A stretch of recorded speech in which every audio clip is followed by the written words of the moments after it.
to welcome you to our YouTube channel, Escaping the Revolving Door. I'm John Lemaster. You're viewing the 11th video session now of a 12-session course entitled Escaping the Revolving Door Prison. Be sure to view sessions 1 through 10 if you haven't already done so you can get a complete understanding of the full course content. Make sure you hit the subscribe button below if you would, so that YouTube will notify you when our final class in this series of teachings is completed, class number 12. Also hit the like button too if you'd find this video helpful to you.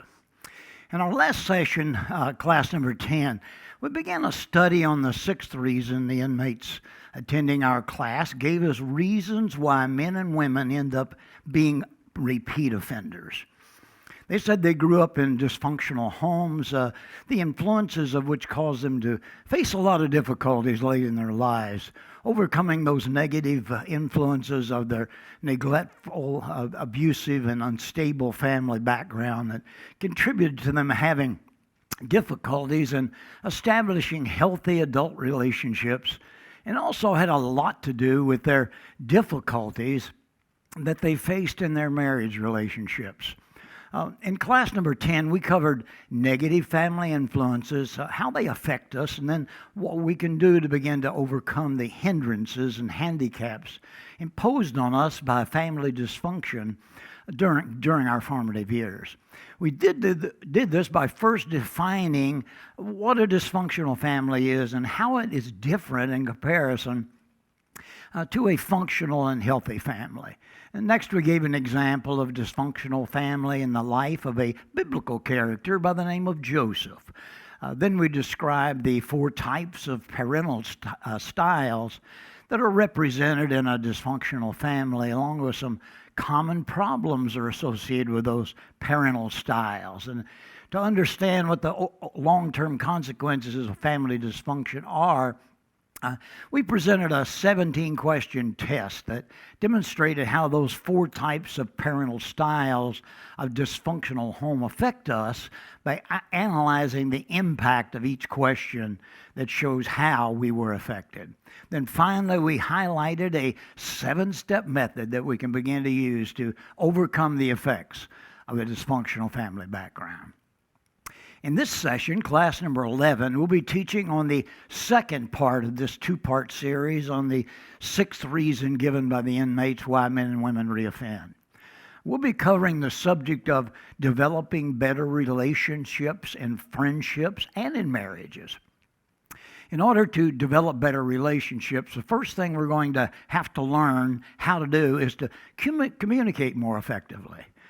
You know, there's a lot more to communication than just expressing ourselves with words, as we will show. So we will first look at the communication process and then how we can go about being better communicators. Next, we'll be discussing how relationships develop by looking at a flow chart of the relationship cycle developed by the lady by the name of Millie Welsh. And next, we will develop some additional information on improving communication by getting understanding of the importance of talking in the terms of feelings and revealing our feelings rather than just giving our opinion on things or discussing things. The only way we can truly get to know someone is for him or her to talk about how they feel about things. We'll go into that subject in some depth. And finally, we'll discuss how to handle relationship conflict so that problems are resolved and both members in a relationship feel satisfied with the solution. You know, every relationship, whether it's a friendship or a marriage, is going to undergo stressful periods that'll require you to be able to deal with and resolve conflict, if that friendship or marriage has a chance of surviving. So let's get into the inner working of how to develop better relationships. In today's society, there's an all-out attack on relationships in general, but marriages in particular, traditional marriage values are being undermined. And to understand the dynamics of developing better relationships so we can have a more rewarding and fulfilling friendship and make our marriages better, first requires a good understanding of the basics of communication. So what is communication anyway? Well, Webster says communication is the process of transmitting, sharing, or exchanging information to another person by the use of words or symbols, signs, gestures, signals, writing, or even body language. By definition, communication is the act or process by which two people share or exchange information. When we say we want to develop better communication skills, we're saying what we want to do is enhance our ability to communicate more effectively and competently by better understanding the communication process. I think we know instinctively how important communication is. Communication is vital in creating and maintaining a relationship. You know, whether it's an intimate relationship as such with a partner or a child or a friend, or a professional relationship such as with a coworker, a supervisor, or even a client. Research has shown that good communication is more crucial to compatibility in a marriage relationship than love is. At a wedding recently, my wife Kathleen and I attended. The minister officiating at the ceremony informed the attendees that the average married couple spent only about 17 minutes a day talking to each other. Well, obviously, this minimal amount of exchange is not enough to develop a wholesome relationship. So let's get into a better understanding of this thing called communication. So what's the goal of communication anyway? Well, effective communication really has only two goals. The first goal is to send out clear, concise, or brief messages to a listener, and then secondly, to hear and correctly understand messages sent from the speaker. For communication to take place, you have to have three things. You have to have a speaker, obviously, or sender of a message. You have to have a listener, or somebody that's going to receive that message. And then number three, an acknowledgement that the communication was received and understood. So let's look at the process of communication in its most simple form. Two people are sitting on each side of a large wall, and neither can see the other person. The first person, the speaker or sender, says, "Hello, are you there?" Is that communication? Yes or no? No, because the speaker or sender doesn't know if the message was received and understood by the listener or the receiver. The second person that's on the other side of the wall responds to the message. "Hello, I'm here." Is that communication? Yes or no?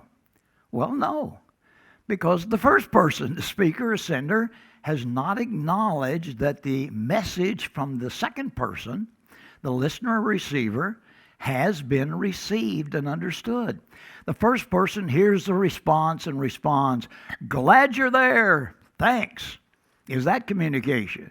Of course. Yes, it is, because both the sender and the receiver have received and acknowledged the message. You know, how many times have we sent out messages and assumed the other person has received and understood the message? Sending an email, leaving a voicemail message, or even shouting a verbal request to someone a good distance away from us. Until both parties acknowledge the back and forth process, there's no communication, only the words or signals sent out. So basically, there are three types of communication. Let's get into those. The first is verbal communication. That's the use of words that may have different meanings based on the actual meaning of the words that are used. Let's try to understand why there's a difficulty in being understood. There are over 1 million words in the English language. William Shakespeare, the playwright, poet, and actor, had the largest known working vocabulary of anyone in the history, of 54,000 words, but he knew the meaning of 66,000 words. He wrote 37 plays, 154 sonnets, and did not exhaust his vocabulary, with these using a little over 31,500 words of his vocabulary to express him in these writings. The average American adult knows the meaning of 20 to 30,000 words, but has a working vocabulary of only about 3,000 different words to express him or her. And of these, there's 500 words that are most commonly used. These 500 words, however, have 14,000 different definitions. Some words have 100 meanings or shades of meaning. So often the words we use do not convey the message we want to get across. Each common word must be used to basically express a wide range of meanings. Take the statement, I feel bad. What does that mean? Well, are you experiencing regret, sadness, or embarrassment? Are you depressed? Do you feel guilty about something you said to someone? Or are you just sick?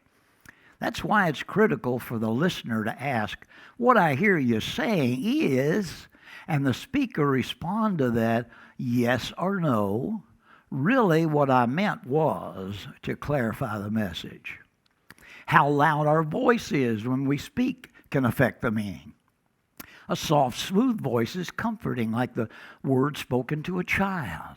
A loud, harsh, threatening voice is frightening or motivating. Think of a speech given by a coach at halftime with the team not doing very well up to that point in the game. The seriousness noted in our voice can add a sense of urgency to our words. A sense of urgency like alerting someone to danger or appealing to someone, asking someone to help you do something.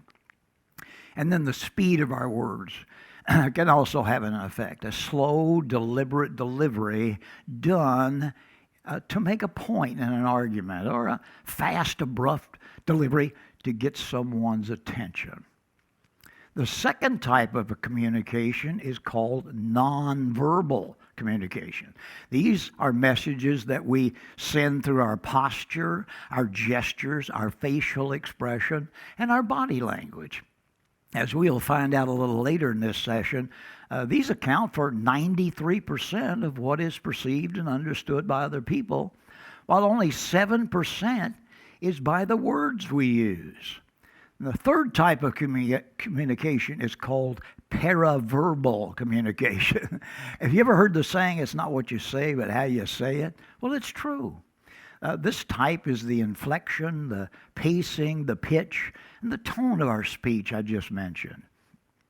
It's also the emphasis one places on particular words, phrases, or pauses while speaking. You know, let me give you an example. I was driving down the street one day, and I saw a sign on a restaurant that it said, "Eat dirt cheap here." Now, depending on what word you put emphasis on, changes the meaning of that phrase drastically. Let's try saying these three sentences, placing emphasis on a different word. Okay, let's look for, I didn't say you were wrong, implying it wasn't me. I didn't say you were wrong, implying I said it another way. I didn't say you were wrong, implying I said something else. So how do we communicate anyway?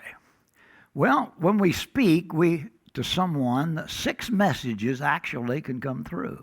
What you mean to say, what you actually said, what the listener hears, what the listener thinks he hears, what the listener thinks about what they thought you meant, and what you thought the listener thought about what you meant. Well, that's a tongue twister, isn't it? Wow, no wonder confusion abounds and misunderstandings result. As I mentioned earlier, only 7% of communication is accomplished by the words we use. Research done by Dr. Albert Mehrabian, professor emeritus at psychology at UCLA, found that only 7% of a message is conveyed by the words, while 93% is conveyed by nonverbal communication. 38% through the tone of our voice, he found, and 55% through body language. Let's try to break these down and get a better understanding of these. 38% is done by the tone and intonation. For instance, when a voice rises or falls in pitch as you speak. volume and the emotion in our voice. For instance, you can say anything to the family dog as long as you're saying it with the right tone and intonation in your voice. Let me give you an example. You scroungy mutt, you're so absolutely worthless. So worthless, I think I'll just trade you in for a mangy cat. He'll wag his tail and love on you.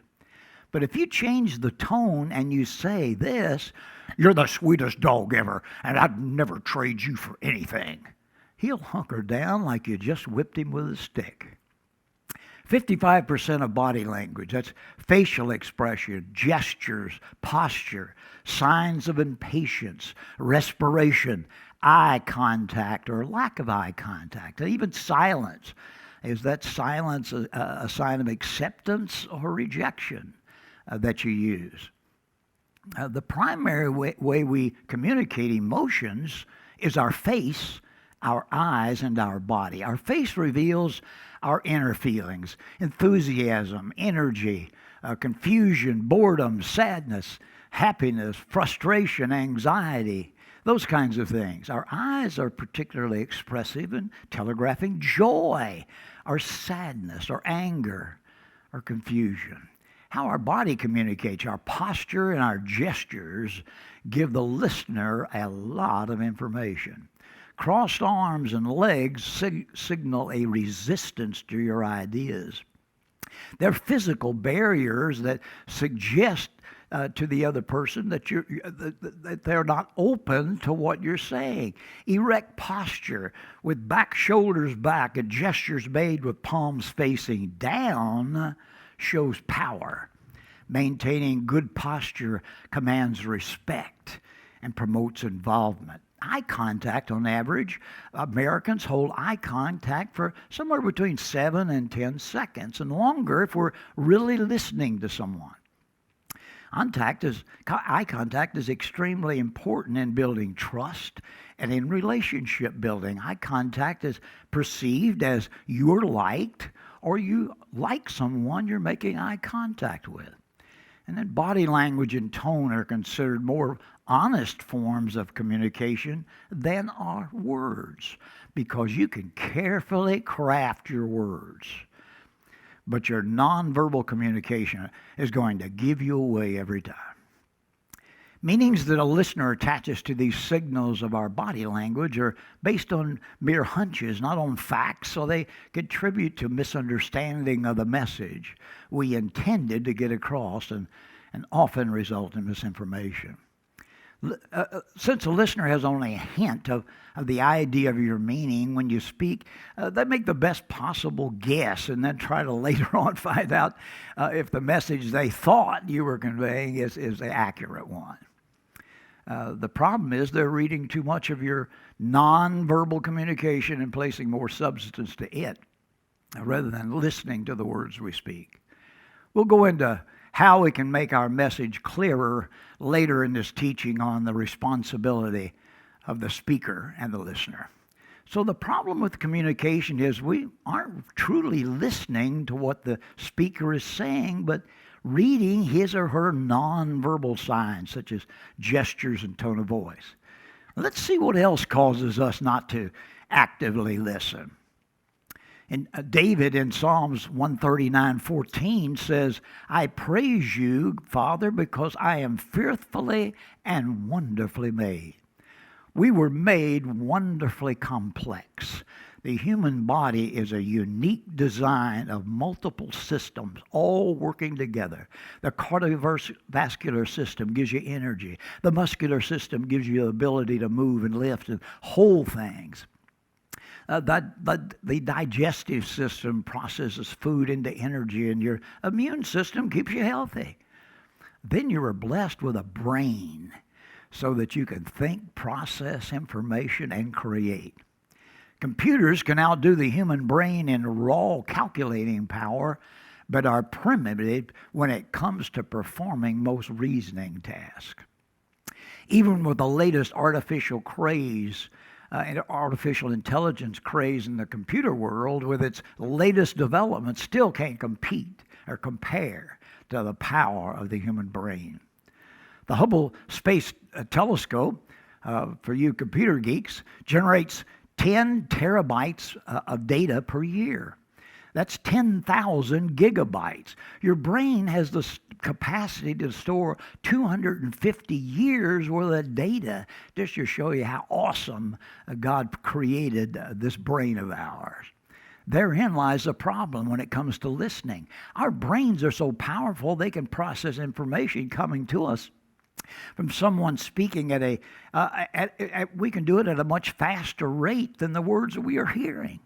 This is called the thought-speech time differential, if you want to know what the term is. People speak at a verbal rate of somewhere between 125 and 250 words a minute.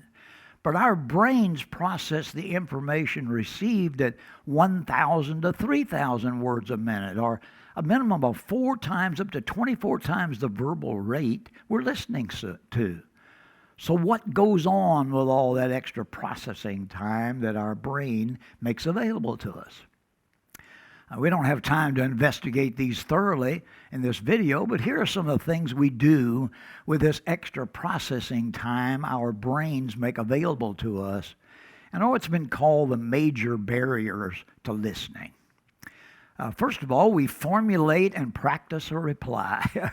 It's common. We all do it. I do it. You do it. When listening to someone speak, we begin to develop our mind what we're going to say, a reply we're going to give them just as soon as that person stops talking. We can even practice our message several times and say, oh, no, that one's not a good one. Let me do it this way. Just waiting for the exact moment that we can speak our mind as soon as that person quits speaking. However, what does this mean? It means that we're really not actively listening to all that's being said. Next thing we do is we critically evaluate the speaker's message while they're speaking. Then we are mentally distracted. During a conversation, how often have you thoughts of, what am I going to have for my dinner? I hope this person hurries up. I've got to run some errands. I hope I'm not late for my appointment. All crossed your mind. Then the next thing is we entertain our prejudices or biases. You're prejudiced by bias or by race, by gender, age, religion, accent, and even your own experience. Think you're not prejudiced? Finish this line.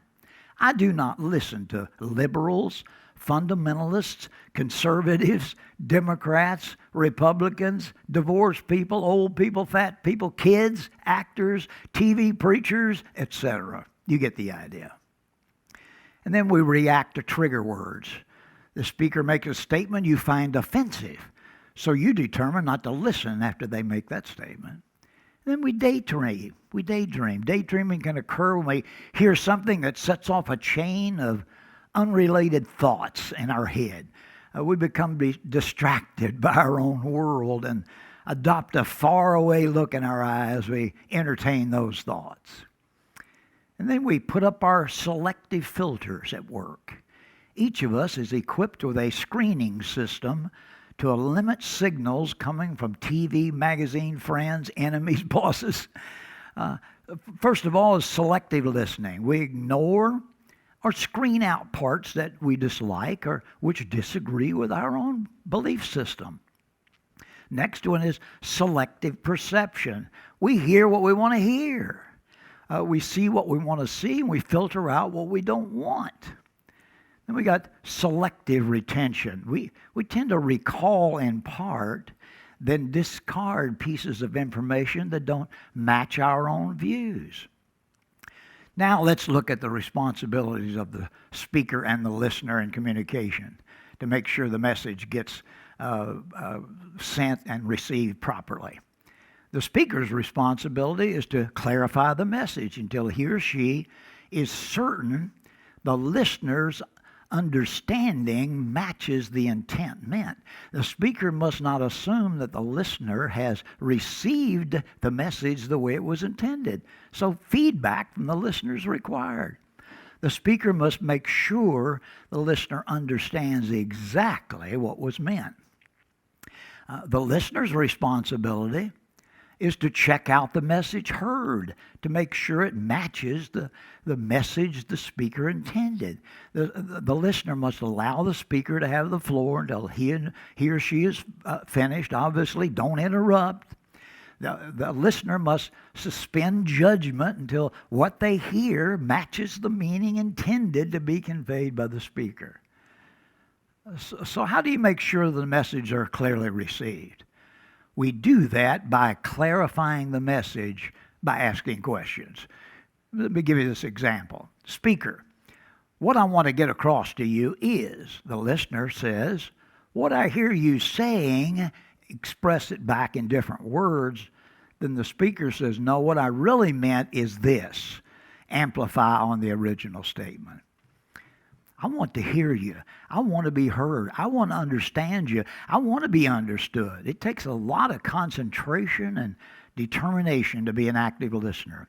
Old habits are hard to break, and if your listening skills are as bad as many people's are, then you're going to need to do a lot of work to break those old bad habits. The way to improve your skills is to practice active listening. This is where you make a conscious effort to hear not only the words that another person is saying, but also, more importantly, the complete message being communicated. In order to do this, you must pay attention to the other person very carefully. Often when we're speaking to others, expressing our feelings, it's necessary to allow the listener to understand us more by understanding our feelings. So I'd like for us to get a little bit of an understanding about the sharing of our feelings. First of all, what is the sharing of feeling? Well, feelings are spontaneous inner reaction we have to a person, place, or situation. These feelings often are unreasoned opinions or beliefs that make us up who we are as unique individuals. Feelings are not right or wrong. It's just your feelings. The right or wrong comes when we decide what to do with those feelings. For instance, you're angry because of something done or something said to you, a statement made by another person. So you begin to plan how you're going to get even. Or the next time you see them, you're going to get back at them. You're going to retaliate. Sometimes we practice what we're going to say the next time we're in their company. We stay angry for long periods of time until we release the pressure of that offense. Feelings can be positive or negative. When sharing feelings with someone, there should be a balance. Not all positive, not all negative. Positive feelings of joy, hopes, likes, aspirations, needs, dreams, desires, sources of fulfillment, success, and goals in your life. Negative feelings are anger and inadequacies and sadness and sorrow and irritations, things that you're fearful of, things that disappoint you, maybe your failures or stresses, things that discourage you or burdens and other things that you dislike. I become a transparent, knowable individual to you only when I tell you my feelings. That's because our ideas, our convictions, values, or persuasions are not really our own. We've gotten them from reading, by listening to and imitating other people that we think are important. But every person's feelings are unique. A person's feelings are like their fingerprint, the color of their eyes and the sound of their voice. It's unique to them and unrepeatable in anyone else. No two people feel the same or with the same intensity. No one ever needs a reason, an excuse, or an explanation for the way he or she feels. To truly know someone, you must know his or her feelings. You can't feel close to someone who never lets you in. You know, men have a tendency to communicate most of the time on what is called a discussion level. That's talking about facts and figures and logic and making decisions and problem solving, sharing their thoughts and their opinion about things. We'll discuss more of the difference of how men and women think and interact later in this video. So why is the sharing of feelings so important? It's the sharing of my feelings that will provide you with the opportunity to know me in a new way, to know yourself in a new way, and be changed by that knowledge. To disclose or expose our feelings is risky business, though. It's much easier to discuss a problem because we can always change our minds. But if we share a feeling, we know that once we share our feeling about something, we're exposing where we live, and we can't withdraw that statement of feelings. Why is it difficult to share our feelings anyway? Well, we're conditioned by fear. Don't trust a man. A woman might say. You can't trust a woman, a man might say. You can't trust anyone. Fear of rejection or ridicule. A few people have never learned how to share openly with someone else, and they have difficulty forming the words. Others are fearful of exposing what they feel or they think. They do not want to run the risk of being rejected or hurt if someone else disagrees with them. If it's so important to share our feelings, then we need to learn how to express our feelings to one another. We must understand what truly means to be sharing a feeling and recognize what the difference between sharing a feeling and discussing issues is. When sharing your feelings, if you can substitute the words I think for I feel in a sentence and it still makes sense, you have expressed a fact, opinion, thought, or judgment and not a feeling. Let me give you an example. I feel the work I do is boring. I think my work is boring. See? I feel empty and bored by my job, something inside me. You can't substitute I think for I feel in this statement. In order to get a better understanding of talking in terms of feelings, I've put together a few statements for you to consider. See if the following statements are fact or opinion or statements or feeling statements, even though they might have the word I feel in them. First one, I feel you are inconsiderate when you're going to be late and don't call to let me know. That's an opinion. I think you're inconsiderate. When you get angry with me and fuss, I feel scared and miserable. That's a feeling. I feel we're developing a better relationship. No, that's an opinion. I think we're developing. Again, you can substitute that word I think. When you compliment me, I feel appreciated. That's a feeling. I feel you never do your share of the housework.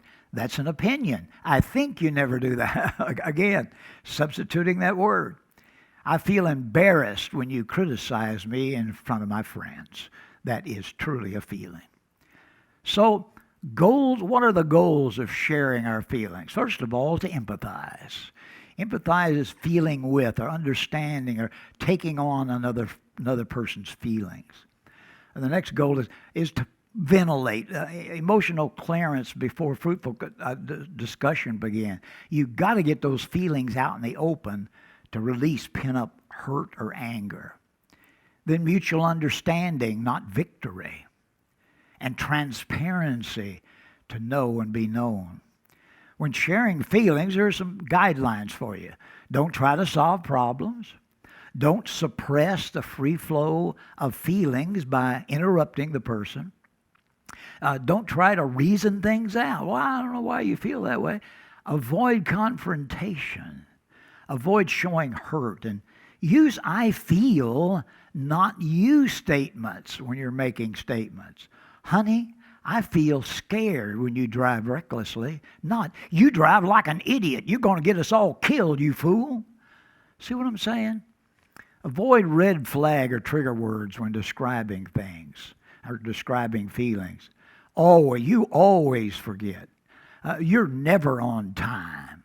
Why don't you ever listen to me? Remember the time you don't bring up the past. You may forgive what someone's done in the past, but there's one thing, we got an awesome mind and we don't forget easily. So very important to not bring up the past to win an argument. Encourage the other person to talk out their feelings. Draw them out. Validate their feelings. How did that make you feel? Tell me about it. remember to be open to saying the 3 hardest words in the English language. I'm so sorry. Please forgive me, or I was wrong. Why did God create relationships anyway? Well, in Genesis 2:18, we assume that God makes this statement about it's not good for mankind, meaning a woman as well, to be alone. And the scriptures that follow that God is giving us a directive for the institution of marriage, which is what he did in some cases, but it's too narrow a rendering and interpretation of the spirit of the scripture and what God was instituting here. What God was saying was that loneliness and isolation from other people are contradictions to God's purpose for us as human beings created in his image. Just as God desires a personal relationship with his people of his creation, so we're made to establish relationships with each other. Relationships fulfill some of the needs we have for companionship and completeness and partnership and unconditional acceptance. There's something in us that makes us want to belong, to be known and to be understood. We're made for relationships, which is a gift from God. Let's look at the importance of fulfilling relationships in our life. I don't think we can overestimate the importance of fulfilling relationships in our life. The friends that you surround yourself with help build and shape you into the person you are as you help shape them into the people they are. A recent Harvard University study even concluded that having a solid, fulfilling relationship in our life helps promote our brain health and is more important to contentment than money or success. Wow. Friends help us deal with stress, make better choices that keep us strong and allow us to rebound from health issues and disease more quickly. Love expressed in friendship helps to perfect us as humans and helps meet our need to share life's experiences with others. So how do we go about developing meaningful relationships anyway? The following are stages in a developing relationships that Millie Welsh described as a relationship cycle that she has used in her ministry for over 20 years that we'll take a look at to get a better understanding of how just how relationships develop. The first stage is superficiality. Every relationship starts off in a superficial or shallow level. You really don't know him or her, and they really don't know you. You meet, you say hi, you move on. Many of our daily interactions with people take place at this level. But if you don't go to the next level in a relationship, you choose to stay superficial with all people, you're going to end up being a very isolated and lonely person. The next stage is gathering information. This is the next level. This is when you ask people questions in order to collect facts about them. Where are they from? What do they do? Where did they go to school? Their marital status. Most of us have a lot of relationships at this level, but they're basically just acquaintances. They're not our friends yet. And then the next stage is vulnerability. As you learn more about someone and sense a connection with that person, you're set up to progress into this next level. This was originally a military term, meaning able to be wounded or hurt. When a city's walls were strong and fortified, there was no fear of the enemy getting through. But when the part of the wall, the out protection became vulnerable when it was broken down, the city's residents were likely to suffer harm. So vulnerability is that willingness to open yourself up to another person. At this stage, you aren't just offering facts to another person, but you're choosing to share those feelings that we just covered and talk about something or someone. You tell them about your feelings. Being vulnerable requires constant risk because you're putting yourself out there with no guarantee of how it's going to be received. This level is where the flow of relationship splits into two outcomes. When you choose to be vulnerable, to open up, to let down your protective walls, to risk to someone, you will either feel accepted or rejected. Let's look at rejection first. What makes us feel rejected when we share something personal? The person may laugh at us. We may be criticized, may be ignored, or we may be shamed. Shame on you for thinking that. So the natural response is when we're rejected to shut down. That's a stage. We don't like this feeling of rejection, so we decide then and there we're never going there again with that person. Or in extreme cases, never to share with another people at all in general. And choosing this response over and over again, we will become impenetrable. We tend to build walls against people when they hurt us. But when we do this too much and with too many people, guess what? We'll just say superficial. Which means we remain in a state of loneliness and isolation. Sadly, when someone decides, and it is a decision, to live like this, they tend to live bitter, lonely, and sad existences. We need each other. One reason we need relationships is because we need the encouragement that other people bring into our lives. Acceptance is the other possible outcome of becoming vulnerable. When we share something personal and it's received with attentive listening, sincere questions by the other person to get a clear understanding of our message, good eye contact, and shared emotions, we feel the safety of offering more. We took a risk, and now it's paying off by bringing us into a closer relationship with that person.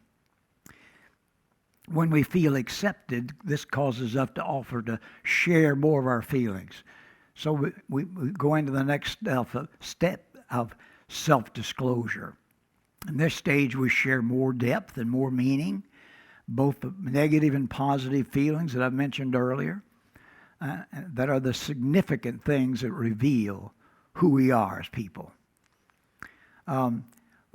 We make statements like, I feel, I think, I am. And this leaves us feeling even more accepted. We've been heard and accepted.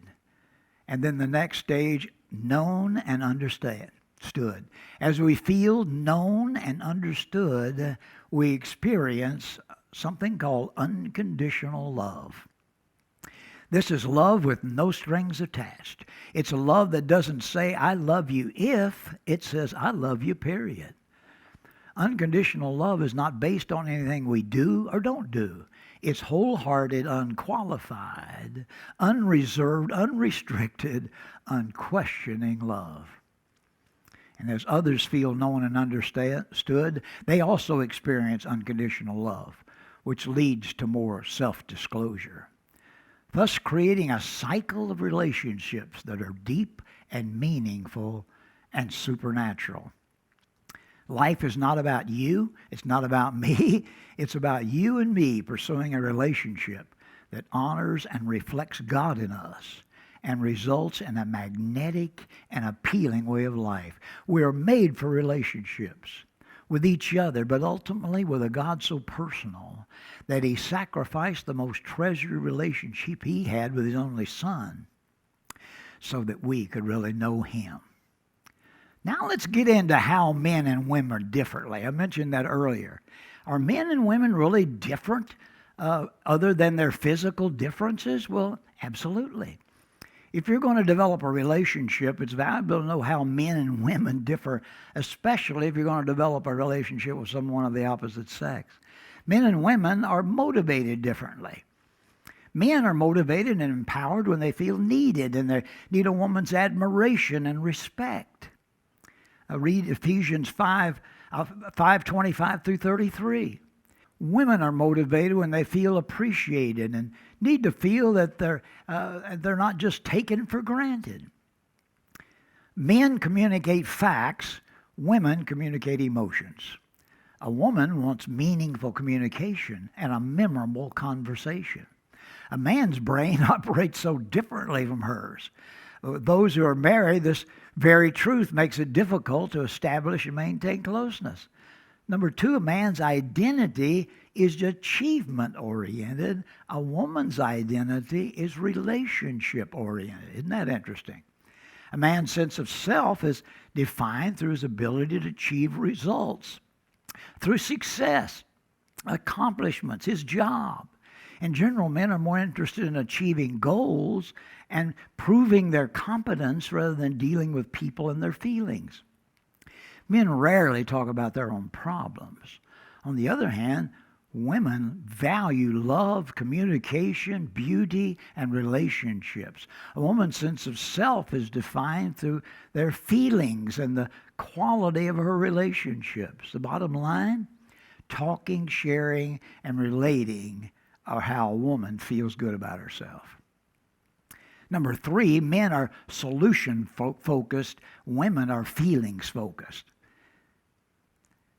Basically, men have a much more difficult time relating to their own feelings and may feel very threatened by the expression of feelings in their presence. On the other hand, women want them to empathize with them, that someone is understanding them and willing to listen to them and express their feelings and emotions.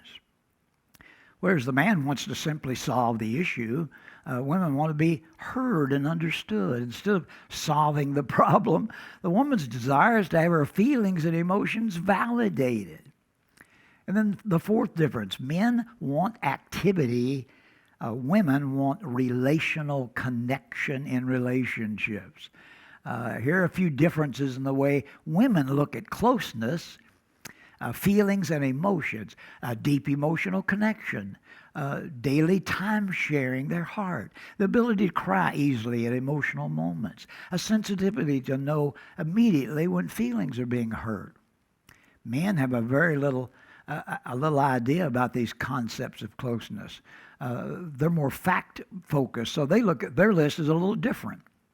They look at deep physical connection, hand-holding, hugging, kissing. Instead, a woman feels a strong connection when they talk or communicate, at a deep feeling, sharing their feelings and their needs. Men say, I don't feel close when we're merely talking. Now you get me talking while I'm fishing or playing ping pong, then I feel connected because of the combination of action and words. And then the fifth difference, men want to win. Women want to bond. Men are generally much more competitive than women. They want to notch a victory or find a solution or invent something. Women, on the other hand, see it as a relaxing time to chat and catch up on the week's news or browse different shops to see what fashions are in style. This same mentality in reverse is why most hunters are men. Hunting fulfills that recreational need to win. Women, though, are more likely to get emotionally involved on a hunting trip. A woman will see a herd of deer while out hunting with her boyfriend, and she'll see Bambi and Bambi's mother and Bambi's friends. A man sees a trophy catch. He pictures a deer strapped to his truck. I've actually known couples where in this situation the woman jumps up and screams out a warning to the deer, "Run, he's going to shoot." In conclusion, the key to understanding men and women are their differences. The more you know about each other's differences, the more empathy, the ability to understand and share feelings and compassion you both develop. The better you'll both grasp the idea that he desires to speak less than you and wants to communicate facts. She desires to speak more than you and wants to talk about her emotions. His identity is often based on achievement. Her identity is based on relationships. He'd rather solve problems than talk about how he feels about the problem. She would rather talk about the problem than solve the problem. He wants to do something rather than talk about it. She wants to connect on a deep emotional level. To him, winning is more important than bonding. To her, bonding is more important than winning. Now let's get into the subject that I talked about earlier of conflict resolution in relationships. As I mentioned, every relationship will have conflict in it at some point. So what is conflict? Well, conflict can be defined as a serious disagreement or argument or emotional tension resulting from opposing inner needs or drives. Conflict is a normal part of any relationship. Don't think of conflict as something bad and it should be avoided. God's plans for relationship, that they should be characterized by peace and harmony, but sometimes things just happen. We say or do the wrong thing and offends our friend or significant other, and even though it was not intended at all. Why is conflict normal? Well, it's normal because each person brings different values, background, needs, drives, and attitudes. For a better understanding of the six core human needs, read about them at TonyRobbins.com and take the driving force quiz to determine your top need and how it shapes your thought, your behavior, and your actions. Most people are not taught a healthy pattern of handling conflict. Those who have developed this ability are not identical in thinking or behavior or attitudes. Similarities in background do aid the understanding and acceptance process. But when conflict comes, it should be faced with the understanding that disagreements don't mean the relationship is on the verge of breaking down or breaking up. So let's look at some basic guidelines for handling conflicts and disagreements. Number one, recognize issues that cause conflict. Be aware of issues that cause conflict. When disagreements rise, see them as opportunities to develop understanding and a time of growth. Next, listen carefully to the other person. Remember that section on learning active listening skills. Replace insults and accusations with positive statements. Then select the appropriate time. Proverbs 15:23 says, how wonderful it is to be able to say the right thing at the right time. So I can say amen to that one. If one or both of you are hungry, fatigued, emotionally upset, or there's a limited time available to problem solve, that time should be delayed. Both parties should know what the subject is and understands what will be discussed. This allows time to think about one's own feelings and needs. And then communicate in such a way to make it easy for your friend or partner to respond. Make statements of preference, not necessity. Use I feel, not you are statements, as I said earlier, to describe your feelings. Define the conflict issue or problem specifically. Even write it down if necessary. How do you define the problem? In your opinion, what behaviors contribute to the conflict? And what are the issues of agreement and disagreement? The more narrowly the conflict is defined, the easier it's going to be to resolve.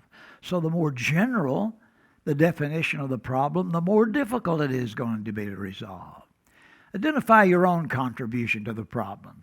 When one accepts some responsibility for the problem, the other person senses a cooperative spirit. You're cooperating.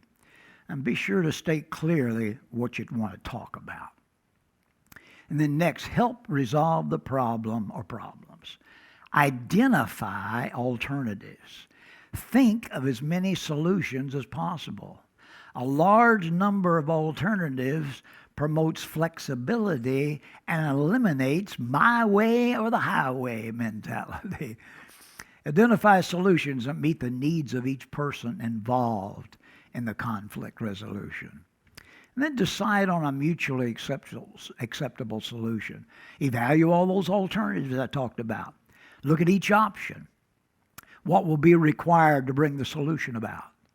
What's the possible outcome of each alternative? And then implement new behaviors or changes. Concentrate on your own behavior, not on changing the other person. You can't change someone else. You can only change yourself. Now let's look at the do's and don'ts of a good fight. Yes, you can have a good fight. The don'ts. Don't postpone feelings and let them simmer. Release emotions as they arise because pressure builds up over time to an explosive point. Don't exaggerate. Avoid red flag words when describing feelings. Like I said, you always forget. Never, you're never on time. You never remember to do what you promised to do. Why don't you ever listen to me? All those kinds of things are trigger words. They cause big problems. And then don't try to determine who's at fault. Look for a solution, not someone to blame. And then what are the do's? Well, the do's are prepare the setting. Select the time when both the members of the disagreement are typically more responsive and pleasant. I don't know what time that is for you, but pick a good time. Select the place. Choose a neutral place for the discussion. Try to discuss your disagreement over a meal at a quiet restaurant. That's an excellent way to do it.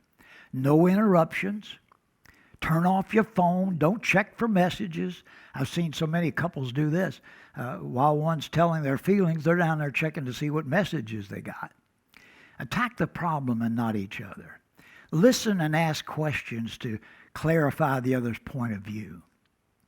And then stay on the subject. Only choose one at a time. Don't bring up past faults again. Don't do that.